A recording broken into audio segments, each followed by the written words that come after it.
عليكم ورحمة الله وبركاته. الحمد لله رب العالمين، والصلاة والسلام على رسول الله الكريم وعلى آله وأصحابه أجمعين وبعد.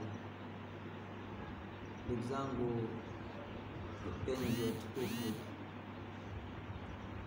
walinzi, wasimamizi wa itikadi sahihi kabisa ya dini ya Uislamu, wa imani ya Kiislamu, leo insha Allah taala tutazungumza namna ya kuweza kujikwamua na kujifungua katika vifungo mbalimbali vya kishirikina, vya kiuchawi, vya kihasadi katika miili yetu. Leo watu wengi tunahangaika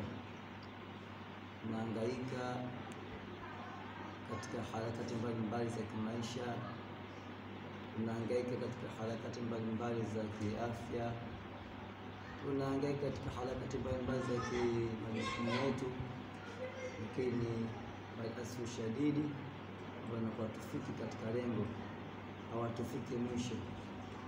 Sasa dalili kama hizi au hali kama hizi mara nyingi inakuwa ni katika vifungo, kwa sababu ndio asili ya uchawi. Uchawi asili yake ni vifungo.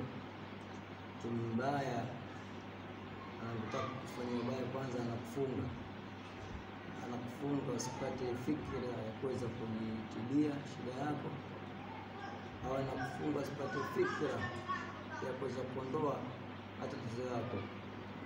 Lakini hata ukitokea mpata fikra ya kuweza kujikwamua katika shida yako, unaweza kwenda kwa baadhi ya mashehe kufanziwa dua, lakini kama bado shida iko pale kama tatizo pale kana mtu anaweza kuwa na matatizo ya kishaitani, hapana fanziwa dua, basi shaitani anakuwa atoka katika mwili. Muda mwingine shaitani anatamani atoke, lakini anakuwa hawezi kutokana ameshafungwa katika mwili ule wa mtu huyo. Lakini kadhalika kuna vifungo mbalimbali, muda utoshe. Kwa muhtasari, kwa uchache tutosheke na kufanza dua au kuelekezana dua ya namna ya kujifungua na vifungo vya kiuchawi, vya kiushirikina kwa jumla.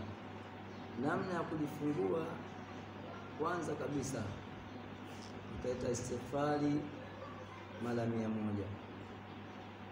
Baada ya hapo salatu ala nabii, mtakia swala na salamu Mtume Muhammad sallallahu alaihi wasallam mara 100.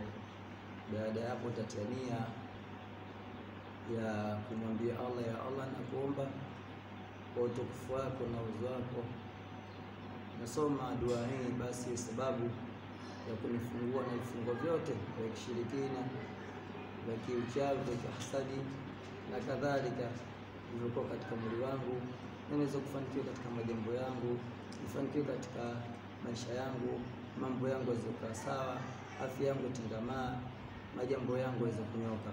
Katia nia hiyo na ingine ambayo naweza na zaidi ya hiyo, lakini hiyo nia ya kujifungua na vifungo hivyo. Baada ya kutania takuwa mwenye kuanza dua hii. Dua hii utasoma ni suratul Fatiha, utasoma suratul Fatiha mara 70, kadhalika ayatul kursi mara 70, kadhalika suratul Falaq mara 70, kadhalika suratul Nas mara 70.